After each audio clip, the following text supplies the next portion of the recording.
Jankowski on another episode of Real Talk. Twitter has spoken. Thank you so much everybody that voted on which movie I should see, because honestly, I didn't want to see any of them. Before I saw the movie, I rewatched the trailer for it. I was blown away by all the star quality that they got for this movie. James McAvoy, Emily Blunt, and Johnny Depp. I don't know why Hollywood keeps giving him movies after he domestically abused his wife. Not cool, Johnny Depp. Not cool. I feel like these allegations about him were swung by the wayside. Anyway, we're not here to talk about Johnny Depp. Sherlock Gnomes is the second movie of a series about talking animated gnomes. This is the sequel to the audience-captivating Gnomeo and Juliet. So I saw the movie about 30 minutes ago now, and when I went in, there were about 10 people there. Weirdly, most of them adults, so I didn't feel that weird seeing a kid's movie at 3:00 p.m. on a Friday. The movie started off really strong with some quality gnome puns. I mean, I think there were at least 7 in the first 10 seconds. The gnome puns just keep coming. Something that I really like about this movie and the previous gnome movie is that they're bringing really important literary characters like Romeo and Juliet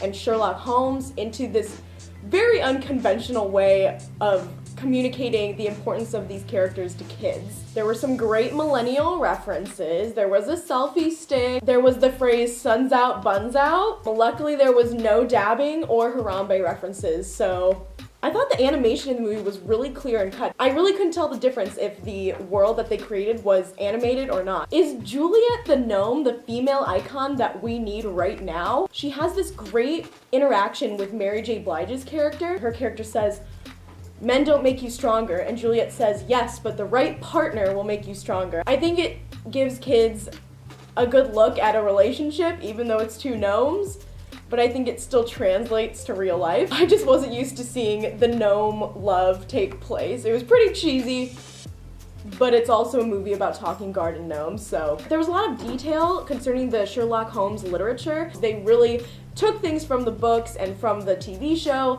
and they made it so it was an educational thing for kids as well. I guess if you want to be really critical about it, the pacing of the movie was a little bit off for me. I felt like there was a lot going on, and nothing got enough attention. The little in-between problems were kind of boring, and I don't know if that's because I'm an adult, but I feel like even kids might be bored with some of the stuff that was going on. Is having multiple short-lived storylines a trope of kids' movies? There were just so many problems, but I feel like kids like that.